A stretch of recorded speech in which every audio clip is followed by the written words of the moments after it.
tested by the United States Testing Company. It is the judgment of the committee that cigarette smoking contributes substantially to the overall death rate. Getting soldiers to smoke in the First World War was a major aspect of the promotion of smoking in the early 20th century. All of our soldiers came back from France as smokers. During World War I, cigarettes were included in soldiers' rations, and one European and American military company after another smoked their first cigarettes in the dismal trenches. The decade between 1910 and 1920 saw the consumption of cigarettes in the US alone rise sixfold. The tobacco industry was soon to realize that women too were a huge potential market, even though only a small number of women smoked in the 1920s, for the moral of the times dictated that women should not indulge. But with a sure sense of the times, the tobacco industry launched a creative marketing campaign. A problem, we're losing half the market in America because there is a taboo against women smoking, particularly smoking in the streets. He said, I want your help on that. So I said, before I can offer you a suggestion or a recommendation, I would like your authority to visit Dr. A.A. Brill, who was the leading psychoanalyst of his time.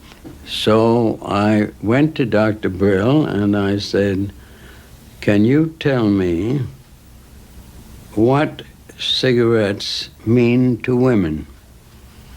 And as quick as that, he said, cigarettes to women are torches of freedom that they use to dramatize their objection to the taboo against smoking by men.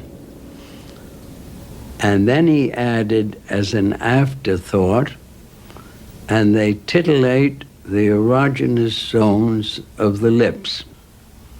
So I left and wondered what to do with that information. And I decided we would get debutantes to light torches of freedom in the Easter parade to protest man's inhumanity to women by the taboo against smoking. Within 6 weeks, smoking became an accepted pattern for women throughout the United States. An ancient prejudice has been removed. Today, legally, politically, and socially, womanhood stands in her true light. American intelligence has cast aside the ancient prejudice that held her to be inferior.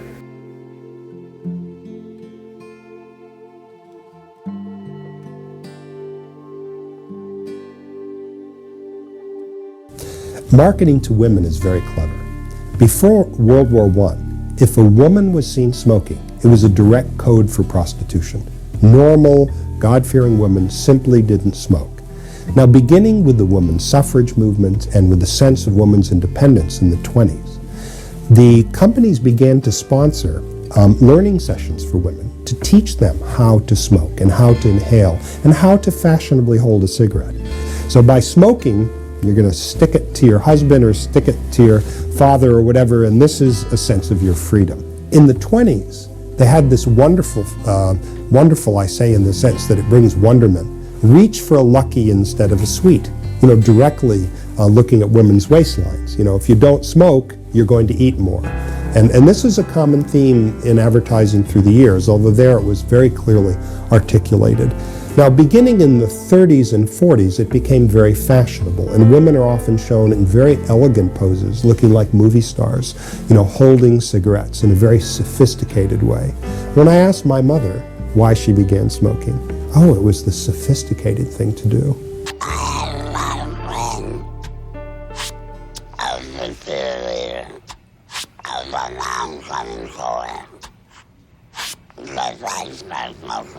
When I was a teenager.